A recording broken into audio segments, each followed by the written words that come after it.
Welcome, everyone, to our book notes this evening. We are so delighted that you are with us. We have been doing these book notes since the beginning of this year, and this audience has grown and grown and grown. And we are so thankful that you're joining with us on this evening. I'm very excited about the conversation that we're going to have with a local author and a local poet who I will introduce a little bit later. I want to first bring a few house cleaning notions, announcements, to the table. We ask that you would post in the chat, whether you're on Facebook or Twitter or Instagram, whatever is the social platform that you're currently using. Let us know some of the questions that you may have of our author. I believe that you will be absolutely blessed by the conversation and the brilliance of the gentleman we have with us this evening. But as always, before we begin our conversation, we want to begin with prayer at this moment. So let us go to the Lord in prayer this evening. Gracious and most merciful, loving, compassionate God, we are grateful for your power, your grace, and your mercy. We're thankful for the gift of creativity that you place in artists in our community. And we are thankful for our ancestors, those who went before us and laid the groundwork of power and possibility within our hearts.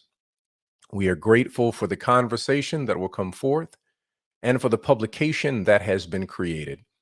May it bless those who need to be blessed by a word, a poetic word that edifies Black men and points them toward the incredible excellence and tradition that comes through our community and heritage. We are thankful, we love you, and in Jesus' name we pray. Amen. Again, thank you for joining us. And I want to take this moment to introduce our guest this evening. Our guest this evening is none other than Harold Green III. Harold Green III is a poet. He is a writer, an artist, a motivational speaker. He attended Grambling State University along with DePaul, and for graduate school, Tiffin University in Ohio, where he received his master's. He is a son of Chicago. He is a child of Inglewood, a resident of Bronzeville, and he is our local griot and poet. And I want to take this moment and welcome none other than Harold Green III to our book notes this evening. Harold, we welcome you, and we're so glad that you're with us this evening. Thank you for joining us. Man, I'm so happy to be here. It's an honor and a privilege anytime that you and I are in conversation. So thank you so much for having me. Well, thank you. And I want to let the audience know that they can pick up a copy of your book, Black Oak, Odes Celebrating Powerful Black Men. It's an extraordinary book. You can pick it up at the Afroware bookstore. Afroware, yes, is run by a sister, Sister Nzingo. We give a shout out to you. Several locations of Afroware bookstore, one being at Trinity United Church of Christ. The other location is in Oak Park. You can do that online also. I believe the information is coming across your screen right now to pick up a copy of Black Oak. You will not be disappointed. I want to begin and just let everyone know that there are a couple of people that I have done tag team preaching with, one being my father, another being my wife, Monica, and the brother who is with us right now. A few years ago, he was with us for our Ma'afa celebration. He offered an absolutely extraordinary poetic presentation along with Trinity's own Quinn Riley, better known as Quinology, and we are thankful to have you with us. One of the things that I want to, the first question that I ask is there are four pillars in your life, four pillars really who laid the foundation for you. You had two amazing uncles, one that took you to the Art Institute, and another one told you how about everything that was cool in your life. And then Yes, you yes. had family in New Orleans and family right here. Tell us about these four Black men and why they were important for your development.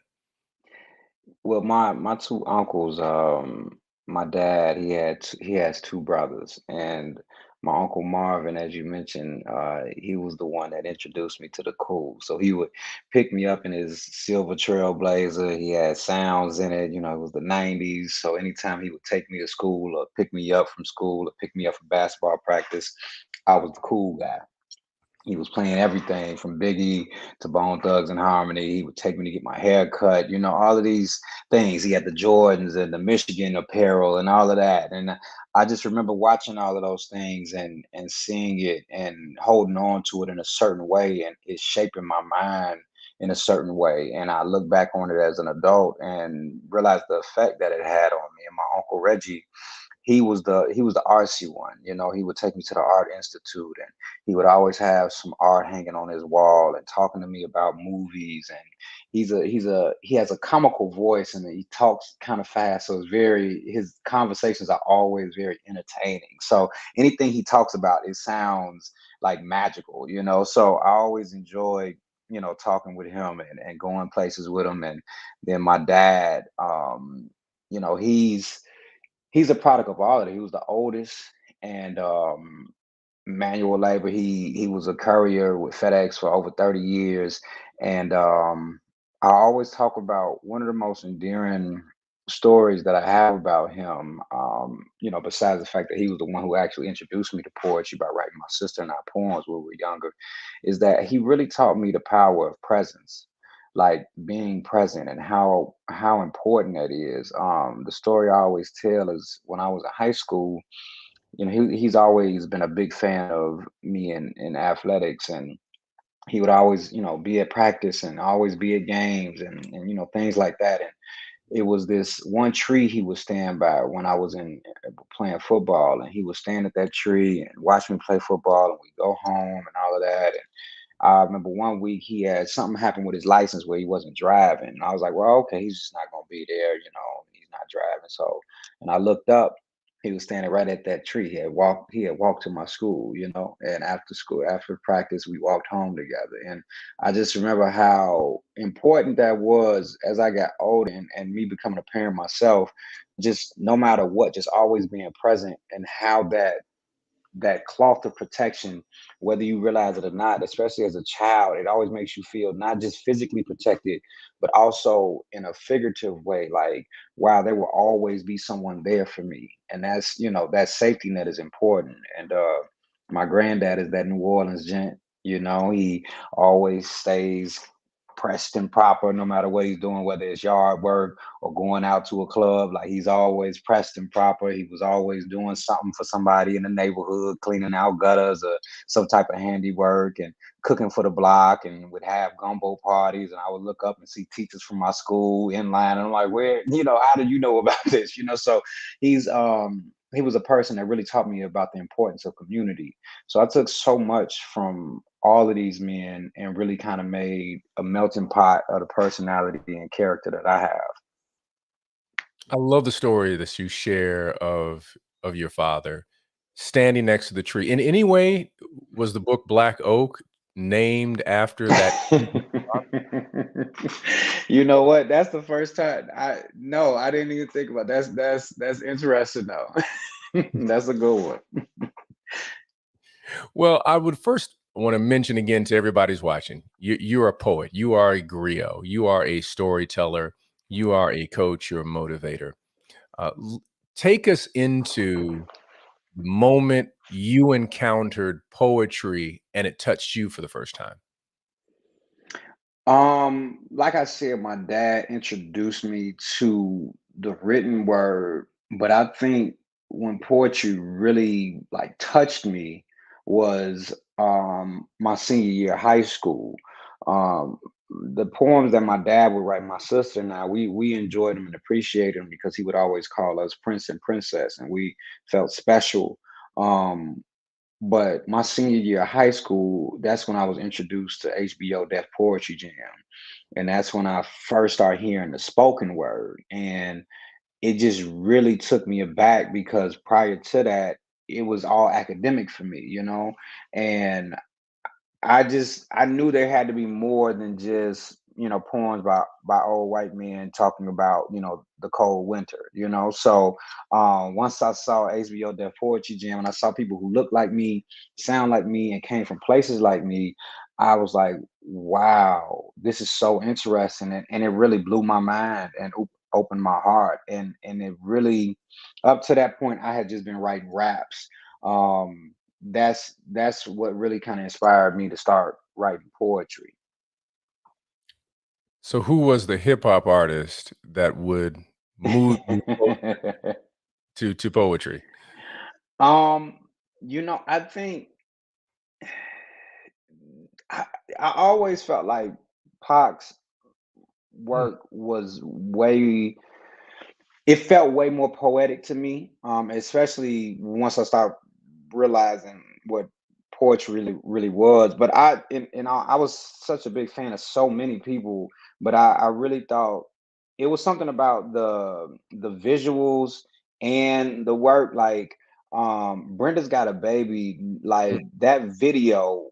Like I would watch the box before I would go to school in the morning and catch the newest videos. And I remember watching Brenda's Got a Baby and listening to the song and just like, oh my God, like he really has his finger on the pulse. Um, and Dear Mama and so many others that he just really found a way to tap into Black culture in a way that I felt like was unique to him. Mm. Oh, I love that. I love that because he was a poet and, Yeah. he truly was someone who tried to tap into the to those pieces. So tell us, you were at Grambling for a time period, Hmm. and HBCUs usually create a space where people embrace people with oral dexterity, whether it's Yeah, poetry or you absolutely. stand in a cipher and you can talk. And that's a special space. So tell us about.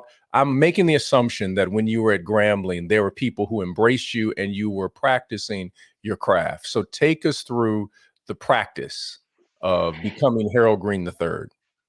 Man, I'm so glad you brought that up because actually Grambling was a huge launching pad for me. Like I had prior to going, I had started writing my senior year of high school and I started doing like open mics and I was performing at a church that we were attending.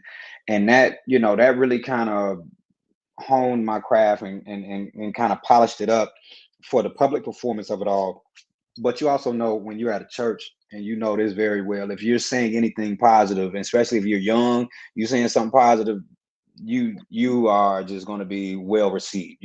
So I knew I had to get into a space where the critique was a little bit rougher, and the Chicago open mic scene was battleground zero for me. Like if you can make it there, I was like, oh, you can make it anywhere.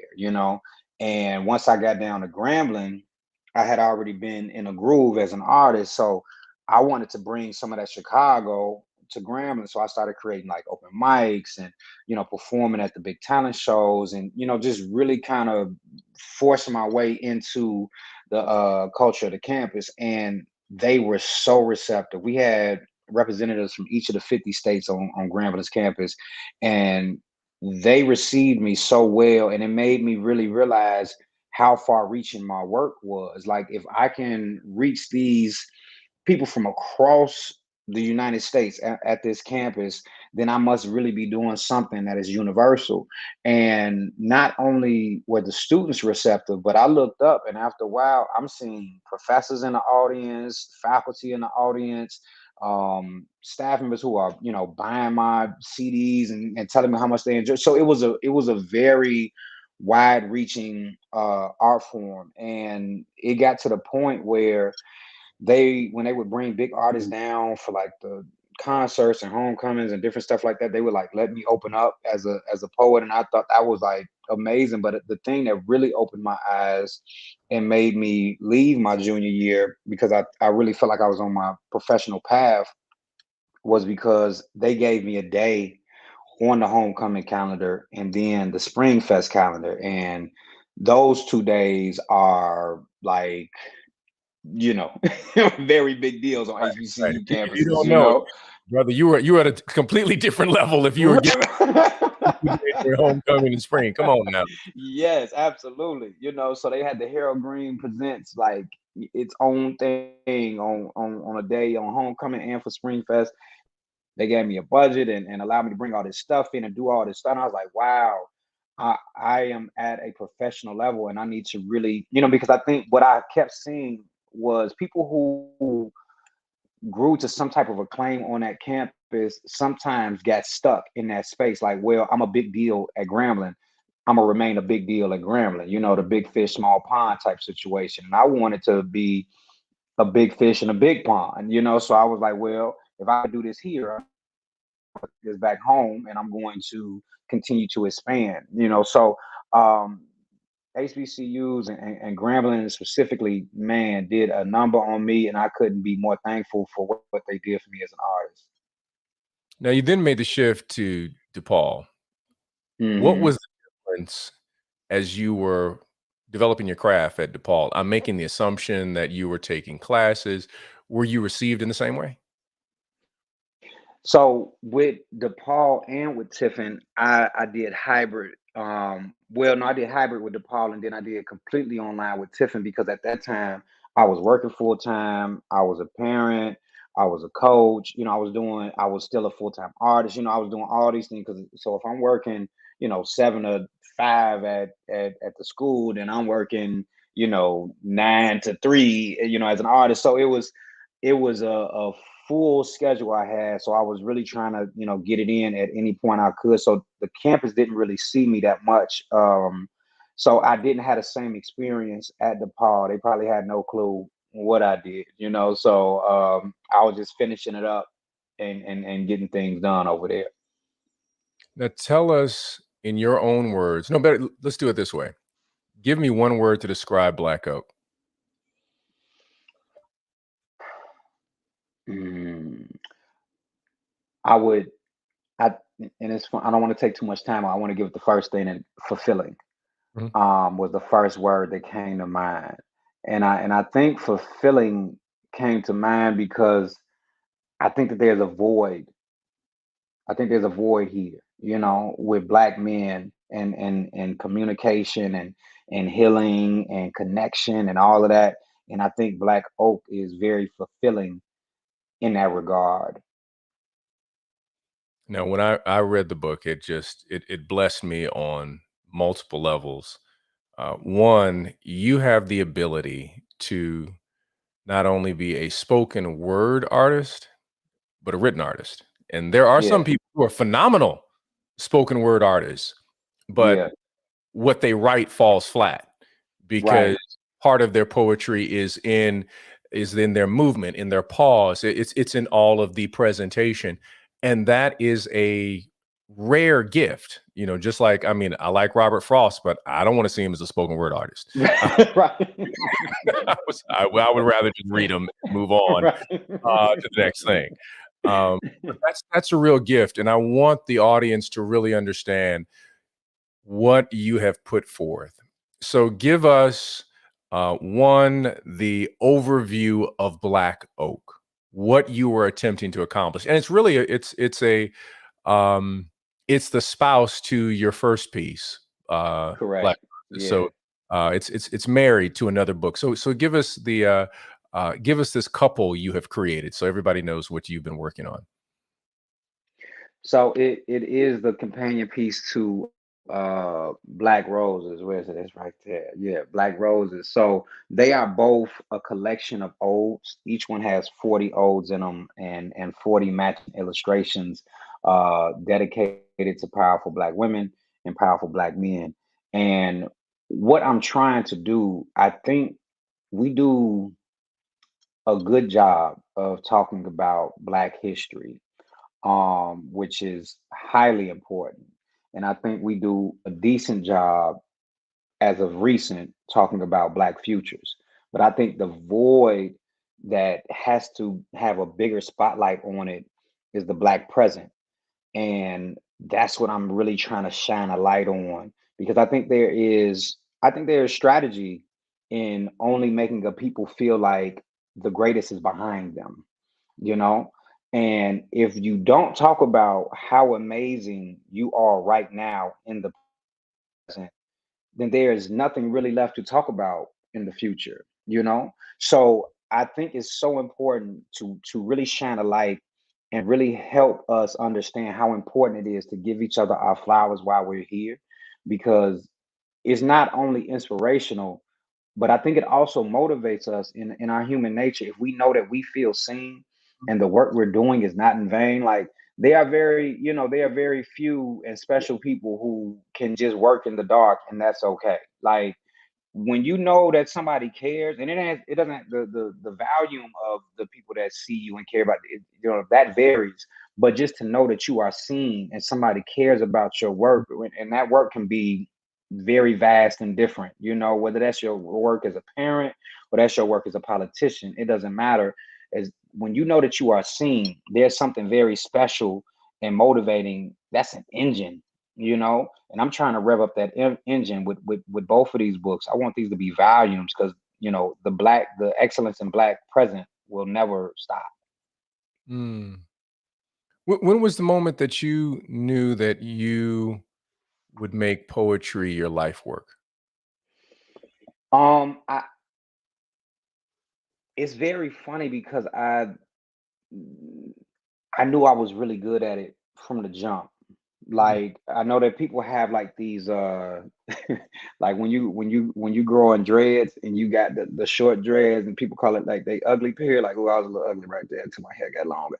I didn't have an ugly period, as a poet. Like I started and I knew from that first, like, oh wow, you're really good at this, and the emotion that I would evoke in every space that I was in, it allowed me to see that this was bigger than me, and it kept getting bigger. And I remember one time, I was back home my freshman year from college, and I had a classmate send me a letter, and it was a picture of her and her newborn son. And she told me in that letter that if it wasn't for me, he wouldn't have met her. And she let me know that she had been contemplating suicide, but she had listened to my album on repeat, and it Mm. gave her a new perspective, a new outlook. And in that moment, like prior to that, like I was making, family members cry, my girlfriend cried, church members was hooting and hollering. That's one thing. But when this young lady who I didn't know from nowhere, just 4 months ago, felt that compelled to send something like that to me and to keep on living through my work, I was like, oh, this is bigger than me. Mm. I think Mm. that was a very pivotal moment in my career. Mm. Yeah, I'm glad you shared that story because what I love about your work is it's performative, but not performance. Yeah. Um, Meaning that Thank you. you embody what you do. Yeah. Is someone who is performing, turns it off, and goes on and does something else. We are getting a piece of Harold every Yes. time you present, and you're channeling so much spiritually, I believe, when you are presenting in each time.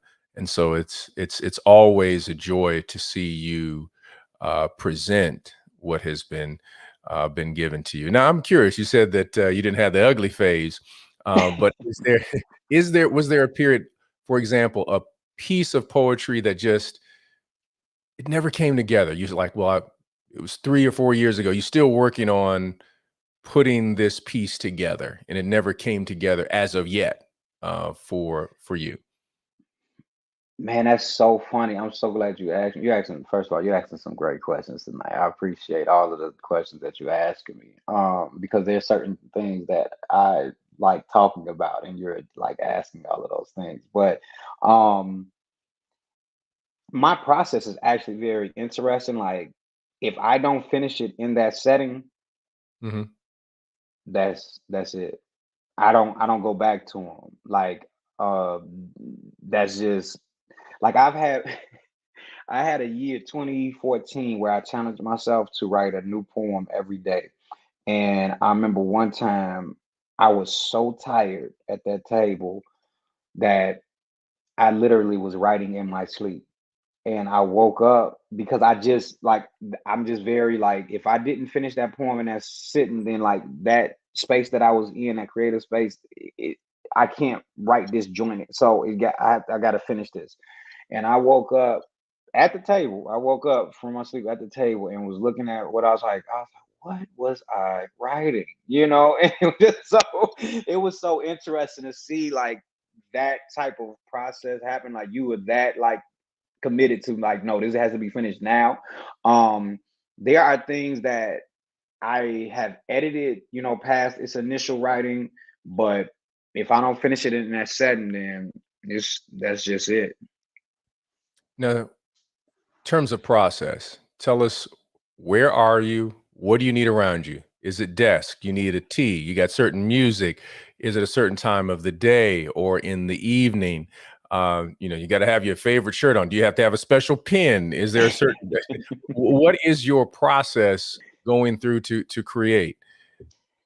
It's so funny because I wear these overalls every time I do a Black Roses or Black Oak talk because these overalls are an ode to the work.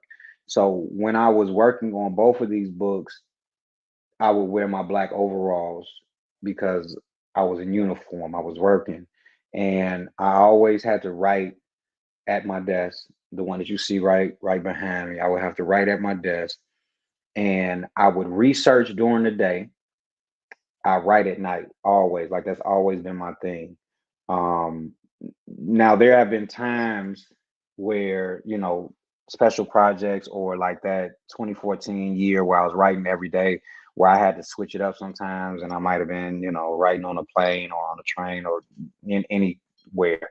But my natural time is night. Like I'm nocturnal and I also feel like because I have a family, I also feel like everybody else's brain frequency is turned off at that time, so I get to exist in my own space, um and that really kind of helps me out. But even before I had a friend, I always like wrote at night. It was just kind of like the thing. And sometimes I will, like when I was working on Black Oak, um I listened to this John Coltrane compilation, um the whole every time I wrote, and it really just kind of allowed me to kind of sink in into Mm. a space and kind of allowed it to be one connective like just process, which I enjoyed. I don't always write with music, especially when I'm working on musical things. I will work to a loop of a song when I'm writing to a specific song. But like a lot of times, I don't write to music, especially if it has lyrics, because I don't like, you know, things clouding up what I'm trying to get out. But the thing that stays constant is nighttime and where I write. Now, is there a particular John Coltrane? I love John Coltrane. I actually use Yeah, when I'm writing yeah. when I'm writing sermons. Coltrane is a companion. Is there a particular Coltrane melody or cut that just sparks your imagination? N- no, I really enjoyed. I will say this: Love Supreme always like just anytime Love Supreme come on, you could just, you know, count me in. You know, so I would definitely say that. But it was the compilation was called Work from Home, and it was just very like I just was able. I couldn't even tell you like each joint, but I just know it allowed me to sink into that space. You know, but Love Supreme always. I mean, that's just like a no brainer. Now, I want to just stop for a commercial right now. You're watching Book Notes with Pastor Moss, and we are with Harold Green III. His latest book is entitled Black Oak, and you can purchase this book at Afroware. This is the Odes celebrating powerful Black men. You can purchase it at Afroware online, we would encourage you to purchase from a Black owned business so that you can support the roots of Black Oak, so that those roots may continue to go deep and produce fruit. So, Afroware, don't go somewhere else. Go to Afroware for Black Oak. Now, Brother Rain, we've been talking about your book, and I want people to hear some of your poetry. There's Yes, a couple of things that I noted in your book. I mean, I love everything that you've done, but what is powerful that when people read your book is the research that you've done on the individuals. So, for those who are not familiar and have yet to read the book, because they're going to pick up the book after watching this, everybody's going to buy, absolutely. lay out some of one, the people that you have listed, why you have those people there, the research that you had to do to lift those people up, and we also want to talk about the illustrator who partnered with you on this book. Absolutely. The some of the people I have like Billy Porter and Chance the Rapper and Dr. Henry Louis Gates, Kehinde Wiley. I have a brilliant brother by the name of Dr. Reverend Otis Moss the third, you know. Um, I wanted to really one of our biggest things was diversifying the list and making sure that we and I also have, my a couple of my homeboys who are like I don't only have a sister. So I'm really big on friendship and friendship is a big part of this book and what I'm trying to accomplish. And I called in my brother, so I have a couple of my brothers in there and I have my luckily I have my dad and my granddad in there who are still alive and were able to join me for the audio book recording and all that great stuff. So it's a very special list to me, and they're all men who have touched me in some way, inspired or motivated me in some way. And this was my opportunity to tell them, in a very direct way. And it's a it's a very I felt very privileged. I called my research sitting with the person. So I would sit with these people, like I would listen to podcasts, read articles, read their work, listen to their work. Anything that I could, get my hands on, I would really digest that throughout the day and sit with it. And I would take notes about special things like, and sometimes it really, you know, I really like to get down to the nitty gritty of things and really kind of pinpoint something that's really special about them and really kind of like magnify that one little thing. Like out of all this research that you did, you noticed that he liked to wear, red shoes every Wednesday. Something just very particular. If they got kids and they're very, that's something really important to them, and adding those names, adding family names, and adding names of their work, and all of this different stuff that really lets people know, if you know this person, then you get the overarching idea. But if you are the person, then you see all those particulars and it makes it even more special for you, so those little nuggets, I really enjoy adding those pieces because that's something that I like to make people feel special. I knew those nuggets would like make people feel special. I remember when we talked, when you first got the book and you had called me, you was telling me how proud your kids was gonna feel seeing their names, and what I'm saying, like that type of stuff is important because that's what makes up you. It's not just your accolades, it's who you are as a person and your character. So um that's what I wanted to do. And I wanted to make sure that each individual in this book felt seen, but also I wanted to make sure that they knew that a brother was writing to them, like that was so because I think that is something that we have to explore more as black men, in this country. I think that we have to do a better job with that. Um, I talk about it a lot in the introduction, but I also feel very strongly about that in real life. I watch my sisters in travel. Like when I'm traveling around and stuff like that, and I could look in the airport or on the airplane, and I could see a group of elderly sisters. They about to go on their sister girl trip. This probably they 15-year anniversary of going on this trip. And they so lively. They got their little gray hair, and they got their nails polished. They got their little clothes. They ready to go. They loving each other. They helping each other. And I look around. I don't never see no groups like that for my brothers. We playing chess, or we talking about sports, or we talking about what we don't like about our job, or like. And I know for a fact that people keep people alive. And I think that we as Mm, brothers, because we go through so many things that are similar, if we gave and fed and poured into each other like our sisters do, and we took some notes from them on that, I think we'll be around a little bit longer. You know, I think that there's physical and mental health benefits to being in community like that. mm. Oh, I love that. I love that. And it's so true what you said. People keep people alive. Absolutely.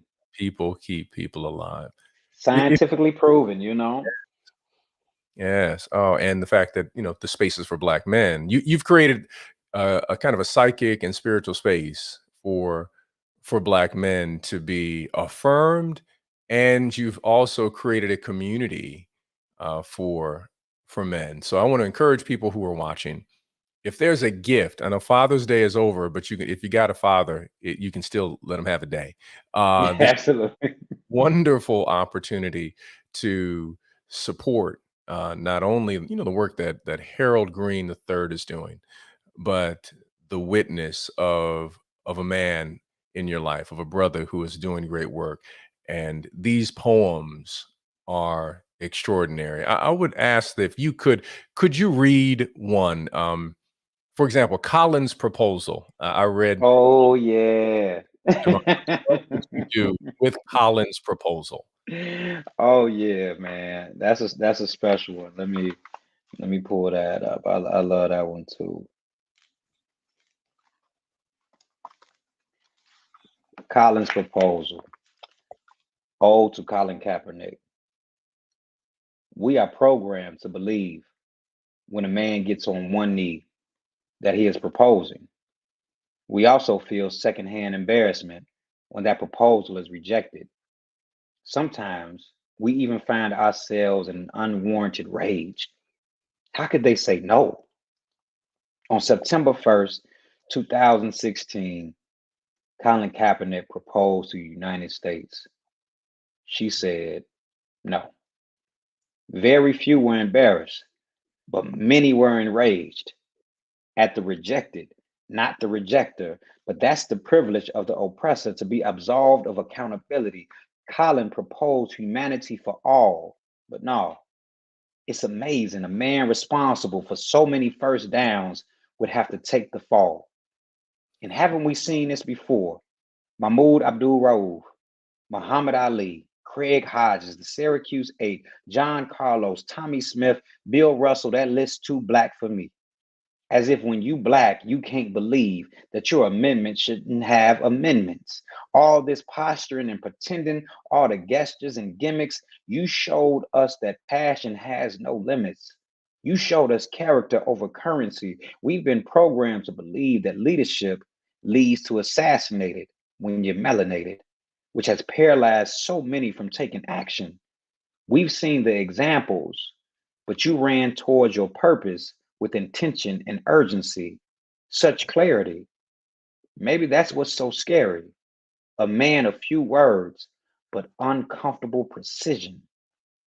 You are who so many of us are afraid to be. Your proposal was a movement starter. I hope one day she says yes, and you can invite all of us to the engagement party. Wow, that is absolutely extraordinary. And I love the imagery that you share. You flip this idea, here is a gentleman on one knee. You give us the imagery of proposal. You give us the imagery of love and of rejection, and then you take us through history, but frame the character of of Colin Kaepernick, a person who has been responsible for so many first downs, taking the ball.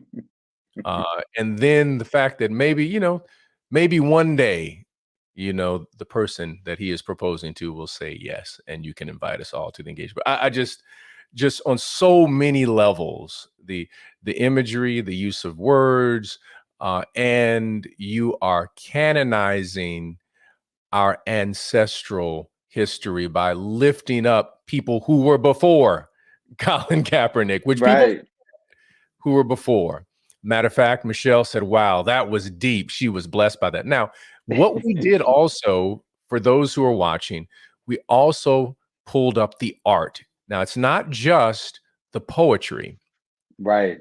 Errol Green III, you have an artist, Sister Kobe, who created some incredible pieces of art. And we're going to pull up a couple of pieces of art. And if you would just share with us maybe a little bit about her, Yeah. process, and how you all work together.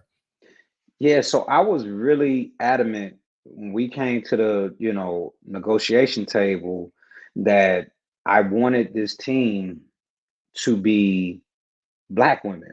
I wanted to have a Black woman illustrator. I wanted to have a Black woman book designer. And I was so thankful that they were very receptive of every ask that I had. They came to the table with everything. Like we had a whole list of 10 Black women illustrators. And Melissa was on the top of both of our lists, my list and the House's list. And then we had the wonderful Jay Nichelle, who was the book designer. And that was the hardest thing. Like it's hard to find Black women book designers, and they did a great job. And I'm so thankful that not only was I able to present work that was in face value about something, but also behind the scenes, it was intentional as well, And Melissa is a Tampa Bay resident, and I love so much that she creates these faceless portraits because the olds are supposed to be a reflection. Like, even if you are not the person that I'm talking about, you should be able to see that person. You should be able to see yourself in the words, and you should be able to see your uncle, your brother, your cousin, the guy at the deli shop.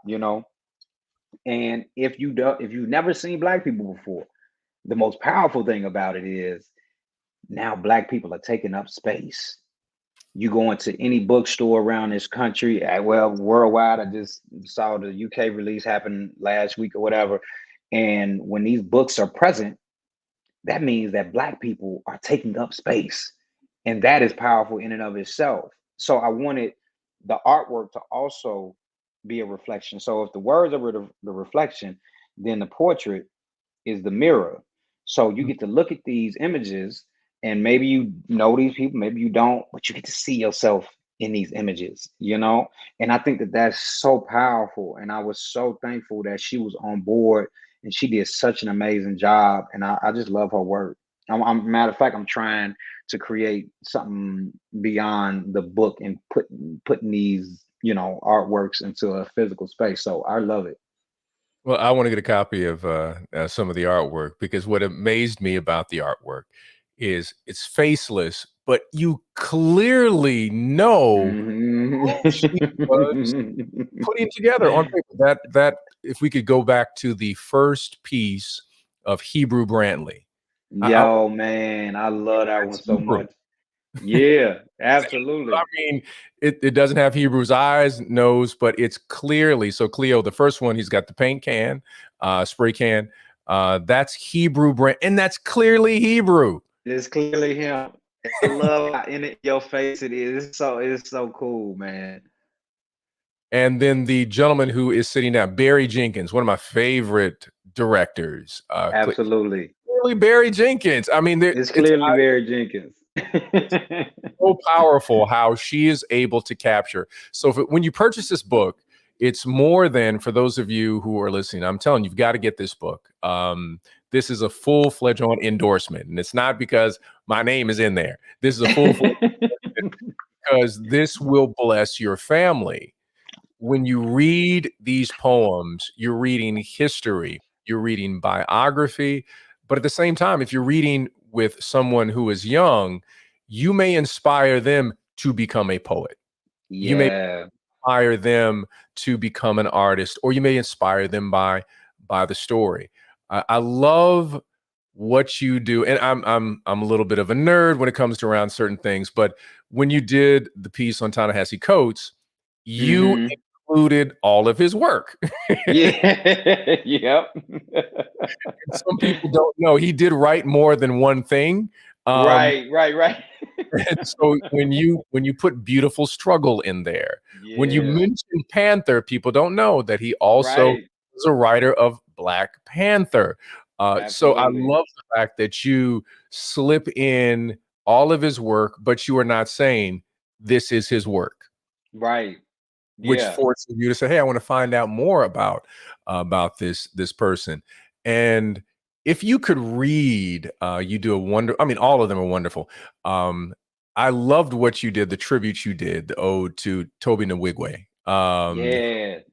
He's a tremendous artist, and for those who don't know, he created his platform, this wonderful hip hop artist from Houston of Nigerian roots, uh, put forth a platform on social media that every week on Sunday he would put something out new with his wife. And as a result, he created this amazing following, and he refused to follow the traditional music trends. And Right. we're going to do it our way. Um, Hmm. Gonna root ourselves in our values, our spirituality, and for our community. We're gonna Hmm. celebrate who we are, and we're gonna celebrate being married. Right. Yeah, absolutely. He celebrates being married, which is a Hmm. really powerful thing nowadays. Especially, Uh, especially in hip hop, that's a very powerful thing. Absolutely, absolutely. To have someone of that level. So if you could lift up the piece that you did for Brother Toby. Absolutely. On page 111. Toby Sabbath. Ode to Toby Nwigwe. I can still feel the energy from Thalia Hall. My first time seeing you live. Emotion fell from my eyes. I saw myself on stage. Years of Sundays. What a payoff. May you always prosper for going against the grain and making purpose popular. When they say yours, they got to say your wife's name. What an ode to Fat. She probably knows your verses better than you. She probably saw your growth before you. You've given caged birds wings, shown them they can shine too. What a feeling to look love in the eyes and say, I choose you. May your blessing be bountiful. May sage and ivory always know they're beautiful. May you always know success and what it's for. Even after 100 Ks, all you need is one homer to get on the board. And look at the score. You winning with your day ones, doing what comes natural. Tabernacle. You went from linebacker to Zen master, but still ready to murder any beat nail cook up. With the right spice, that's a heat rock. Leave your chest burning, even after the beat stopped. We saw the work ethic wasn't wavering, so now the whole world is jocking. Even when the smooth selling gets wavy, you're still locked in. I wrote this on a Sunday because it feels like hope. I just want you to know you helped us look in the mirror and say, I'm dope.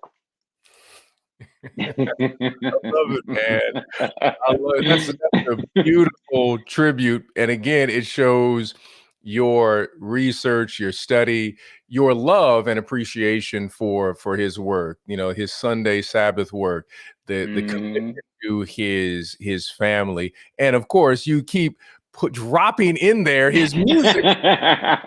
I just love it's so brilliantly done. And even if you're completely unaware of who Toby Nwigwe is, you get this wonderful painting of Yeah. of an individual who is positive, affirming, who is, talking about purpose and his faith and this beautiful, just a mosaic of someone who says, I'm going to do it differently. And this is the only way that I can do it. And I love that tribute. I want you to do, if you could, one more. Um, and for those who are in a different mode, because I don't want to focus on the hip hop and also on sports, you do a tribute to Dr. Henry Louis Gates, who those Yeah, who are older in our audience, and not just older, but there's so many people at Trinity also who follow Dr. Gates. Um, yeah. he has done so much for us understanding our history and our past. And I love what you do when you share his contribution to our community. Which is so vast and so important. Um, by the grace of Gates, ode to Dr. Henry Louis Gates Jr. Grace is a rare concept that can be quantified and made tangible, even personified. There's something in your posture that brought me to this conclusion. The great unifier, the magnificent arborist. Just look at all the roots you've nursed back to life with such joy and care. For every person that you have connected to their past, reassembled their limbs, and made whole again, you have committed an act of grace, quantifiable. Every time that person could reach out and touch a piece of their history, embrace a different kind of family reunion, that was you making grace palpable, tangible. And every time you pushed the mirror in front of America to remind them that we are just as much a part of this family as anyone, you were the grace personified. When I say your name, I must say it in full. Henry Louis Gates Jr. You can't skip one syllable of a man committed to helping us see our full selves. Mm.